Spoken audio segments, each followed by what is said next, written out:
is Greg Sinclair. I am a diaspora ministry leader for Resonate Global Mission, which is the mission agency of the Christian Reformed Church, and we are a partner with the Amana Center.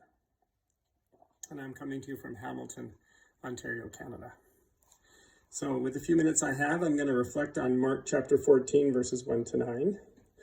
And this is the passage where Jesus is anointed by the woman.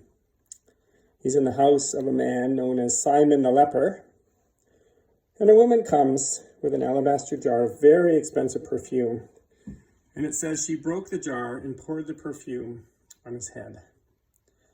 So what's interesting is the reaction of the disciples to this. They are indignant about this waste of money. This perfume was worth a whole year's wages and could have been sold and to help the poor. So they rebuke her harshly. But Jesus doesn't put up with that. It says in verse 6, "Leave her alone," said Jesus. "Why are you bothering her? She has done a beautiful thing to me." Now the next verse 7, is sometimes misused because Jesus says the poor you will always have with you.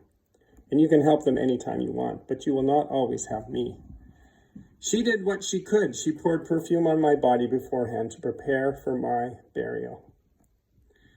And then he says, "I tell you the truth, wherever the gospel is preached throughout the world, what she has done will also be told in memory of her." So Jesus' words come alive again today as we reflect on this passage in 2021.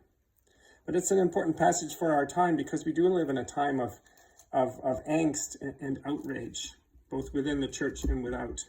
People are caught up in very important social causes, but sometimes they are so passionate they become angry and they lack love. A popular pastor in my area of Ontario is Buxy Cavey, and he writes this in his blog. He writes, "I offer this observation. Our world is full of good-hearted people who are pursuing God-honoring goals, but doing so in soul-damaging ways." Let me say that again. I offer this observation. Our world is full of good-hearted people pursuing God-honoring goals, but doing so in soul-damaging ways. That's what happens when we pursue justice, righteousness, holiness, or any societal change via today's zeitgeist of anger and outrage. And so Jesus is really calling us in this passage to continue to pursue these very important causes, but to do so in love. And if we lack love, as Paul says in 1 Corinthians 13, then we are nothing more than clanging cymbals. So as we look forward to Palm Sunday and Good Friday and Easter Sunday, celebrating the resurrection of Jesus Christ, let's just remember that Jesus died for us in love.